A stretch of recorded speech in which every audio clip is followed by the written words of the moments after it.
Sebabnya qat'il wuslah bainal abdi wa rabbih. Sebab terputusnya hubungan usul antara hamba dan Tuhan. Qala al-i'rad al-mutawali 'anillahi tabaraka wa ta'ala duna yatakhallalahu ruju'un ilaihi subhanahu wa ta'ala sababun ila qat'il waslah atau wuslah bainaka wa bainal haqq. Berpaling yang bermutawali, berturut-turut ya, berkelanjutan dari Allah tanpa engkau kembali dalam celah-celah waktunya. Sababun ila qat'il wuslah bainaka wa bainal haqq. Itu menjadi penyebab terputusnya hubungan usulmu antara engkau dan Allah. Udah paham belum tuh? Belum. Kita kasih contoh ya. Hati yang berpaling dari Allah, baik dengan maksiat, baik dengan buruk adab. Nah, itu buruk adab nih. Terus tidak memperbaikinya. Antara adab ini dengan adab itu gak ada perbaikan, gak ada kesadaran. Antara maksiat A dan maksiat B itu tidak ada kesadaran. Duna yatakhallalahu ruju'un ilaih. Tanpa ada kesadaran untuk kembali. Di antara dua pekerjaan itu, dua maksiat, dua berpalingnya hatimu. Dua kali berpaling, antara dua itu ada nggak pikir mau balik? Jika engkau tidak berpikir balik atau tidak ingin balik, itulah sebab engkau terputus secara mutlak dari Allah Subhanahu wa ta'ala. Maksudnya sederhana, kita ini bukan nabi, sepakat? Maka seperti kita, mungkinkah melakukan kesalahan? Ini bukan menghibur diri, tapi ini sedang memanjakan diri. Karena aku bukan seorang nabi, ya Allah, aku tidak engkau jaga dari kemaksiatan sebagaimana engkau menjaga para. Justru inilah cara engkau menurutku, ya Allah, kira-kira gitu, untuk mengingatkan aku kepada engkau. Karena kalau ada orang taat terus, dia lupa, dia merasa soleh, maka dicelupkan sesekali kepada zulumatul isyan, ya, kepada kegelapan maksiat. Supaya apa? Perasaan kepedeannya itu hilang, ya, kepedean sok sucinya itu hilang. Baru sisa itu nggak bisa diperbaiki. Tapi orang yang membunuh 100 orang itu, dia di antara membunuh dan membunuh, rujuk. Dia ingin kembali, benar nggak? Ini yang dibuka di kitab ini. Baru sisa, dia dari maksiat ke maksiat, dia nggak ada kepikiran mau balik. Dia cuma ingin berpikir nyelamatin diri, dia nggak ketahuan maksiat. Itu bersisa. Bersisa ingin selamat, tidak disebut pemaksiat karena terkenal sebagai orang soleh. Dia malu dipandang orang beda dengan pembunuh 100 orang. Selesai dibunuh 1 orang, dia nangis lagi. Oh, bunuh 1 orang lagi, ulama lagi gue bunuh.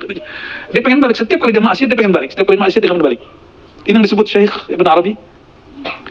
Orang itu mengajar kalian. Dia di antara maksiat dengan maksiat ada kesadaran ingin balik. Itulah asbabnya orang ini husnul khatimah. Maka ini busyra lana walakum, ya. Ini kabar gembira untuk kita semua. Ini bukan nyuruh ente maksiat, bukan. Seandainya itu terjadi bang kita, antara satu maksiat, ini ada orang nggak sanggup menahan kemaksiatan dalam dirinya. Ya, akui saja. Ada masa antum nggak sanggup loh nahan maksiat mata, atau maksiat telinga, atau maksiat lisan, atau maksiat kolbu, bahkan maksiat di bawah perut. Ada masa-masa itu, tapi setelah selesai dia muncul penyesalan. Dia ingin balik, ya Allah, jangan matikan aku dalam maksiat. Doa gitu ya. Apa doanya? Jangan matikan aku dalam maksiat. Betapa hinanya kalau Allah matikan seseorang dalam maksiat, ya. Kalau antum buat maksiat, malu nggak ketahuan orang? Kenapa malu? Orangnya lihat nggak? Kan nggak. Allah pernahkah tidak lihat? Pernahkah Allah tidak lihat kita maksiat? Kenapa nggak malu? Itu tanda yakin kita kurang bertuhan. Paham di situ? Ya? Nah, ini yang dididik oleh murid-murid, oleh guru-guru itu kepada muridnya. Fahdhar wa kun ma'ahu hadiran ala bisati adabi syariah. Maka berhati-hatilah, wa kun, waspadalah dan kun, jadilah kamu, adalah kamu bersamanya hadiran, selalu hadir hatimu ala bisati adabi syariah. Menerapkan adab syariat itu adab lagi, ya. Naziran bi'ainil haqiqah, memandang dengan pandangan hakikat, litakuna jami'an, zahirnya amalkan syariat, batinnya pakai pandang hakikat. Pada hakikatnya siapa yang menggerakkan? Nah, ini coba menggerakinnya. Kalau kita ngelihat ada orang maksiat, suruh masuk. Kalau kita ngelihat ada orang maksiat, coba kasih pertanyaan dalam hati. Apakah itu terjadi dengan izin Allah atau tidak? Ini pertanyaan hakikat. Itu pertanyaan, maka tiada suatu terjadi kecuali dengan izin. Tapi apakah semua izin Allah ridha Allah? Ini akidah Ahlussunnah. Tidak semua yang Allah izinkan terjadi itu Allah ridhai. Maka pertama yang dilakukan, minta ampun. Ya Allah, ampuni aku yang sempat benci kepada orang itu. Terus yang kedua apa? Lindungi aku dari melakukan kemaksiatan seperti orang itu. Dan yang ketiga, ya Allah, selamatkan dia, selamatkan aku dari kemaksiatan. Tuh, doain orang. Itu ada kalau melihat orang maksiat. Bismillahirrahmanirrahim. Kalau ente mencoba mendebat, ya, mulai mencari-cari kesalahan, kok begini ya, kok begini ya, kok begini ya. Nah, kalau udah mulai begitu, berarti sedang memutus hubungan kerohanian. Dan itu konflik mereka bukan urusan thariqah, itu urusan khidmat ke surau. Ada perbedaan cara pandang di antara mereka, nah, itu bisa konflik. Sebabnya qat'il wuslah bainal abdi wa rabbih. Sebab terputusnya hubungan usul antara hamba dan Tuhan. قال الإعراض المتوالي عن الله تبارك وتعالى دون أن يتخلله رجوع إليه سبحانه وتعالى سبب إلى قطع الوصلة atau وصلة بينك وبين الحق. Berpaling yang bermutawali, berturut-turut, ya, berkelanjutan dari Allah tanpa engkau kembali dalam celah-celah waktunya. Sababun ila qat'il wuslah bainaka wa bainal haq. Itu menjadi penyebab terputusnya hubungan usulmu antara engkau dan Allah. Udah paham belum tuh? Belum. Kita kasih contoh ya. Hati yang berpaling dari Allah, baik dengan maksiat, baik dengan buruk adab, nah itu buruk adab nih. Terus tidak memperbaikinya. Antara adab ini dengan adab itu gak ada perbaikan, gak ada kesadaran. Antara maksiat A dan maksiat B itu tidak ada kesadaran. Duna ayatakhallalahu ruju'un ilaih. Tanpa ada kesadaran untuk kembali. Di antara dua pekerjaan itu, dua maksiat, dua berpalingnya hatimu. Dua kali berpaling, antara dua itu ada gak kira mau balik? Jika engkau tidak berpikir balik atau tidak ingin balik, itulah sebab engkau terputus secara mutlak dari Allah Subhanahu wa Ta'ala. Maksudnya sederhana, kita ini bukan nabi, sepakat? Maka seperti kita, mungkinkah melakukan kesalahan? Ini bukan menghibur diri, tapi ini sedang memanjakan diri. Karena aku bukan seorang nabi, ya Allah. Aku tidak engkau jaga dari kemaksiatan, sebagaimana engkau menjaga para. Justru inilah cara engkau menurutku, ya Allah, kira-kira gitu, untuk mengingatkan aku kepada engkau. Karena kalau ada orang taat terus, dia lupa dengan rasa soleh, maka dicelupkan sesekali kepada zulumatul isyan, ya, kepada kegelapan maksiat. Supaya apa? Perasaan kepedeannya itu hilang, ya, kepedean sok sucinya itu hilang. Baru sisa itu nggak bisa diperbaiki. Tapi orang yang membunuh 100 orang itu, dia di antara membunuh dan membunuh rujuk, dia ingin kembali, benar nggak? Ini yang dibuka di kitab ini. Baru sisa, dia dari maksiat ke maksiat, dia nggak ada kepikiran mau balik. Dia cuma ingin berpikir nyelamatin diri, dia nggak ketahuan maksiat. Itu bersisa. Bersisa ingin selamat, tidak disebut pemaksiat karena terkenal sebagai orang soleh. Dia malu dipandang orang beda dengan pembunuh 100 orang. Selesai dibunuh 1 orang, dia nangis lagi, Allah, membunuh 1 orang lagi, ulama lagi gue bunuh. Dia pengen balik, setiap kali dia maksiat, dia pengen balik. Setiap kali maksiat, dia pengen balik. Ini yang disebut Syekh Ibn Arabi. Orang itu mengajauhin. Dia di antara maksiat dengan maksiat, ada kesadaran ingin balik. Itulah asbabnya orang ini husnul khatimah. Maka ini busyara lana walakum, ya. Ini kabar gembira untuk kita semua. Ini bukan nyuruh ente maksiat, bukan. Seandainya itu terjadi bang kita, antara satu maksiat, ini ada orang nggak sanggup menahan kemaksiatan dalam dirinya. Ya, akui saja. Ada masa antum nggak sanggup loh nahan maksiat mata, atau maksiat telinga, atau maksiat lisan, atau maksiat kolbu, bahkan maksiat di bawah perut. Ada masa-masa itu, tapi setelah selesai dia muncul penyesalan. Dia ingin balik, ya Allah, jangan matikan aku dalam maksiat. Doa lah begitu ya. Apa doanya? Jangan matikan aku dalam maksiat. Betapa hinanya kalau Allah matikan seseorang dalam maksiat, ya. Kalau antum buat maksiat, malu nggak ketahuan orang? Kenapa malu? Orangnya lihat gak? Kan enggak. Allah pernahkah tidak lihat? Pernahkah Allah tidak lihat kita maksiat? Kenapa nggak malu? Itu tanda yakin kita kurang bertuhan. Paham di situ? Ya? Nah, ini yang dididik oleh murid-murid, oleh guru-guru itu kepada muridnya. Fahdhar wa kun ma'ahu hadiran ala bisati adabi syariah. Maka berhati-hatilah, wa kun, waspadalah dan kun, jadilah kamu, adalah kamu bersamanya hadiran, selalu hadir hatimu ala bisati adabi syariah. Menerapkan adab syariat itu adab lagi, ya. Naziran bi'ainil haqiqah, memandang dengan pandangan hakikat, litakuna jami'an. Zahirnya amalkan syariat, batinnya pakai pandang hakikat. Pada hakikatnya siapa yang menggerakkan? Nah, ini coba menggerakinnya. Kalau kita ngelihat ada orang maksiat, suruh masuk. Kalau kita ngelihat ada orang maksiat, coba kasih pertanyaan dalam hati. Apakah itu terjadi dengan izin Allah atau tidak? Ini pertanyaan hakikat. Itu pertanyaan, maka tiada satu terjadi kecuali dengan izin. Tapi apakah semua izin Allah ridha Allah? Ini akidah Ahlussunnah. Tidak semua yang Allah izinkan terjadi itu Allah ridhai. Maka pertama yang dilakukan, minta ampun, ya Allah, ampuni aku yang sempat benci kepada orang itu. Terus yang kedua apa? Lindungi aku dari melakukan kemaksiatan seperti orang itu. Dan yang ketiga, ya Allah, selamatkan dia, selamatkan aku dari kemaksiatan. Tuh, doain orang. Itu ada kalau ngeliat orang maksiat, mau bukan gini, ahli neraka semua ini, ente ahli neraka semua ini, gitu. Kayak sok suci aja. Siapa yang tahu akhir orang bermaksiat itu pasti maksiat? Ada yang tahu? Siapa yang tahu akhir dari orang taat itu pasti ahli surga? Ada yang tahu? Gak ada jaminan. Ya. Maka pada pandang hakikat kita memandang izin Allah, tapi pandang syariat kita berdoa kebaikan, ya.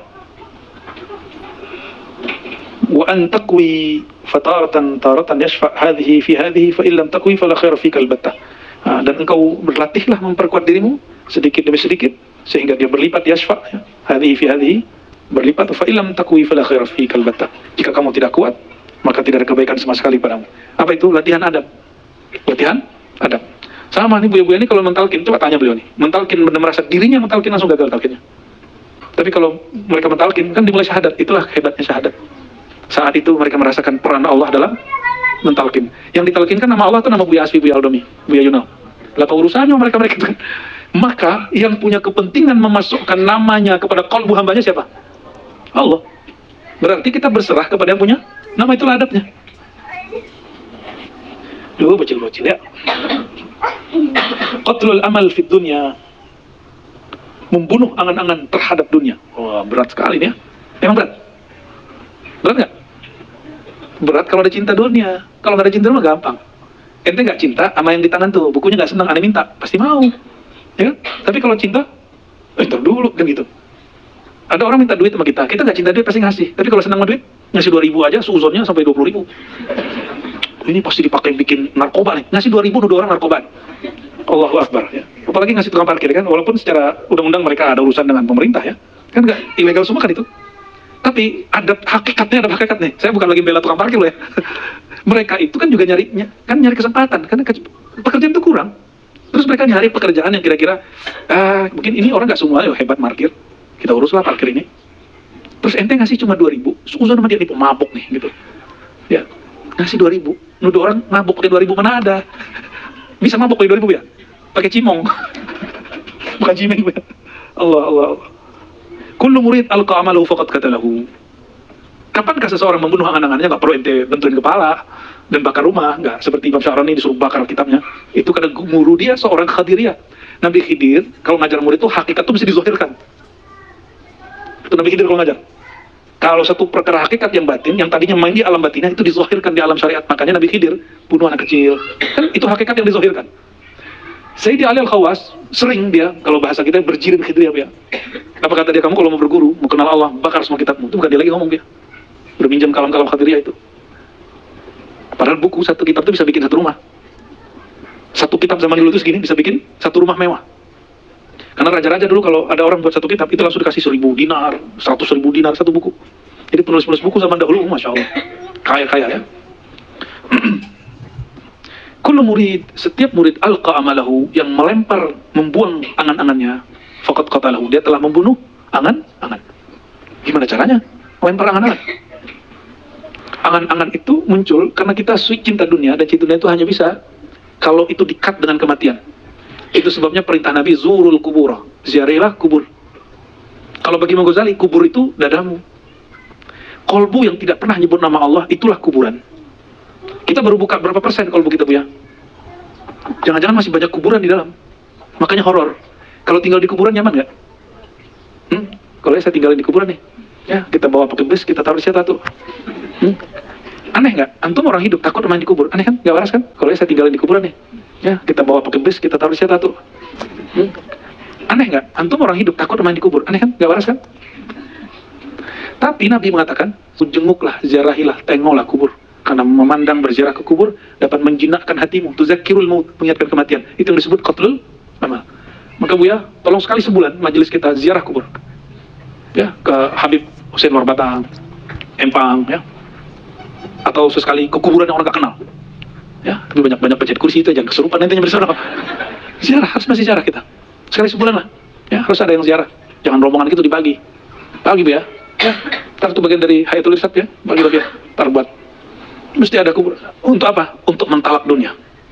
Biar kuburan di sini nggak banyak. Ya, karena kuburan di sini masih sangat luas. talqin zikirnya belum terlalu mendalam, akhirnya kolbu kita jadi horor, ketemu kita orang kayak takut gitu. Kuburan itu dirindukan atau tidak dirindukan? Kenapa kolbu para guru itu dirindukan? Karena kolbu guru raudatun min riyadil jannah.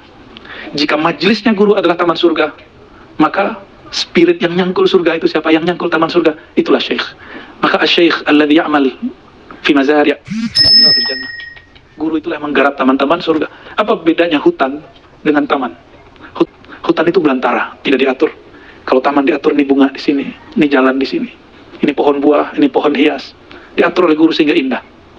Tapi kalau antum pengen majzub, silakan ke hutan belantara, no, ya. Ya, orang-orang majzub itu kan belantara tuh. Memang begitu kolbunya. Tapi mereka punya kekayaan luar biasa yang gak dipunya oleh orang di taman-taman. Coba rindu ke taman apa rindu ke hutan? Ke taman.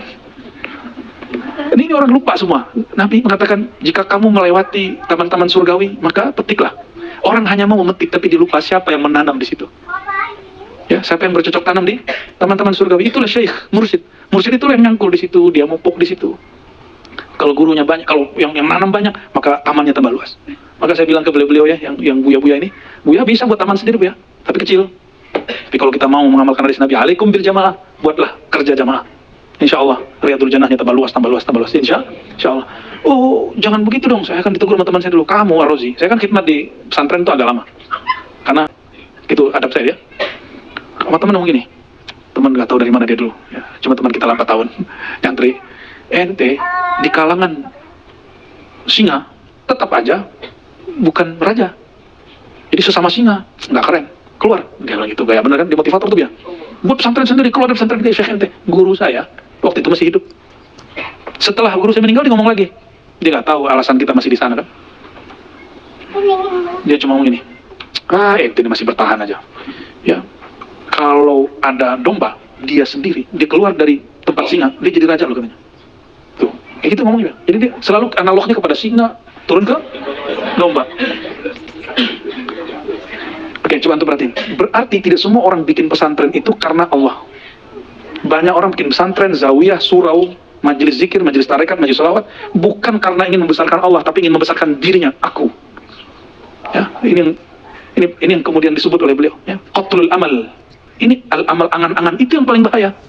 Maka beliau katakan, kullu murid alqa amalu faqad katalah. Angan-angan antum ingin masyhur, ingin terkenal, ingin jadi mursyid atau atunya, ingin jadi apa, itu dihajar. Katalah. Dan akulak satakun min as'adin nas wa afrahihim wa as'adihim ya, wa aktsarihim talazzuzan bihadhil hayat. Jadi orang yang enggak punya obsesi begitu-begitu, batin dia itu bahagia. Ya, saya terganggu tuh, abis teman saya ngomong gitu, ya juga ya, gue di sini jadi guru-guru aja. Tapi orang lupa, ruhul ma'had itu ada pada guru, benar nggak? Coba ruh ente kelihatan nggak? Ruh itu nggak perlu kelihatan.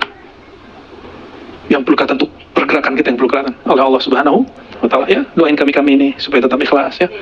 Ya, semoga apapun konflik, apapun ujian yang kami hadapi tetap Allah jaga ya. Amin ya rabbal alamin. Ini udah berlanjut. Wa man qatala amalu fi dunya wajadahu kamilan nash'ah hasanal hay'ah fi daril akhirah. Siapa yang telah membunuh angan-angannya mencintai dunia. Dari dunia apa aja tadi? Ya, kalau dunia itu saya bagi dua aja. Materi, imateri. Materi, duit, rumah, kendaraan, pengikut. Imateri, popularitas, dicintai orang. Maka orang-orang seperti ini yang disebut jadi figur, takut kalau dibenci orang. Maka dia perlu membuat pencitraan supaya dia tidak dibenci orang. Karena Tuhan dia bukan Allah, Tuhan dia adalah fansnya. Nauzubillah subhanahu wa ya. Kalau bab ini insya Allah beliau prosesnya sudah selesai lah ya. Tapi kan kita nggak tahu lagi ke depan gimana. Kita berdoa saja semoga Allah bantu semua. Amin ya rabbal. Kalau berhasil begini, wajadahu kamilan nasyah. Dia akan mendapati dirinya berkembang sempurna. Ya, hasanal hay'ah fid daril akhirah, dan kondisinya sangat ideal di negeri akhirat. Yusarru bihi hina yahzan bihi man ja'alahu fid dunya imaman fattaba'ahu. Hal-hal yang orang sedih dia senang biasa aja. Ya. Coba, ente mau ke Yaman nih pengen dapat LC. Mau ke Al-Azhar pengen dapat LC ya. Ya, di sini dapat LC ya. Ya, mau ke luar negeri pengen dapat gelar PhD gitu. Ya ntar juga kejar-kejaran di Ciputat, ya kan, kena macet lagi. Ya. Kayaknya gengsi gitu ya. Jadi kalau antum sudah mentalak dunia, orang sedih karena kehilangan itu, dia nggak sedih. Stres karena dikata-katain urusan dunia, dia biasa aja. Ya. Habis ini masih suka stresnya nih, kalau lupa nggak jadi lagi. Insya Allah ya. Insya Allah urusan apa aja biasa aja. Itu angan-angan dari kita. Maka jangan terlalu perfeksionis dalam hidup. Perfeksionis itu bagian dari angan-angan fit dunia. Coba yang kenal sama aneh dari dulu. Aneh orang perfeksionis ya? Belum ya? Dulu yang pernah jadi mahasiswa yang makalahnya terbang berapa kali gitu. Karena guru kita ada separuh perfeksionis. Ya. Kalau kita salah nulis sedikit dirobek dia apa lagi dikit. Ya. Masih mending itu agak berkurang ya. Ada yang hilang tuh. Nggak mau nemuin kita sama sekali. Satu lagi. Atau dua lagi. Qala idza ayanta amran fakatamtahu fa anta aminun wa in kana hasanan wa in dhananta amran fa ashartahu fa anta khaunun. Jika engkau ayanta amran, menjelaskan satu atau menzahirkan satu perkara, satu urusan, fakatamtahu, lalu sebaliknya malah engkau menyembunyikan, fa anta amin, maka engkau adalah pemegang amanah wa in kana hasanan ya. Wa in dhananta amran fa ashartahu fa anta khaun. Jika engkau berasumsi terhadap sesuatu, fa ashartahu, masih asumsi, udah langsung buat status, udah langsung bikin video baru di YouTube, kan sekarang begitu ya. Fa anta khaun, kamu pengkhianat walaupun public figure. Kita sudah lihat orang yang disebut sekarang, dan semoga kita nggak masuk ya. Ya, insya Allah. Tapi kita tuduh diri kita khianat ya. Wa in adat ala man dzakartahu minhu manfaatun. Ya, jika kembali manfaat kepada orang yang kau sebut itu darinya, fa alika bihifdzil asrar, maka hendaklah engkau menjaga rahasia. Fa innahu min syamil umana al-ahrar, karena itu adalah sifat daripada orang yang memegang amanah ya, yang merdeka. Wa tasattar min al-amah mastata'ta hatta la ta'rif bi maqamik. Tutuplah makammu sehingga orang nggak tahu dirimu siapa. Tutuplah dirimu sehingga orang tidak tahu makammu apa. Jadi kalau ada orang cerita makom, ya tahan-tahan aja lah. Ya paling boleh yang dibuka, yang kita buka kayak syahadat, haikal ma'arif itu boleh dibuka ya. Lepas dari itu, apa yang kita rasakan waktu membaca nggak usah dicerita. Pengalaman batin saat kita berzikir, ya suluk nggak usah diceritain. Biarlah orang cerita makomat-makomat dia. Ya. Tapi ada saatnya kalau guru menceritakan satu makomat, itu berarti dia lagi ada bab yang sedang diajarkan untuk memberikan penjelasan, itu lain cerita. Gimana mau jelasin makomat kalau belum melewatinya? Kan mustahil. Ya. Maka itu adab ya. Kalau ada bab nggak konek-konek, tinggal aja. Gak usah dipaksa. Kata tasawuf ini kan bukan bab kritis, bukan bab terjemahan kata, dia bab zauk. Gak nyampe zauknya udah, saya nggak tahu, lanjut aja gitu. Dan gak masalah, kitab tasawuf boleh begitu. Ini yang dirasakan oleh beberapa penulis barat, apa kata mereka, kok kitab futuhat itu nggak sistematis ya? Emang nggak sistematis, dia zauk. Apa yang terasa oleh Ibn Arabi itu ditulis. Kadang-kadang yang dirasakan paragraf A itu udah beda di paragraf B. Ya nggak ada masalah.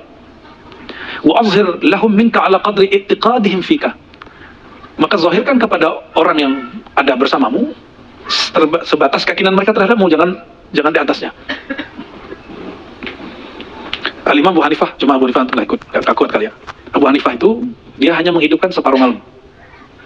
Pas lagi jalan, ternyata di pojok itu ada orang lagi duduk-duduk di warung, kira-kira kalau Abu Hanifah mah dia setiap malam nggak tidur, disikirin terus, kedengeran sama Abu Hanifah. Akhirnya dia mengatakan, ya Allah, bantu aku supaya lebih baik daripada yang mereka bayangkan. Maka sejak hari itu dia tidak pernah lagi tidur malam hari kecuali bertahajud.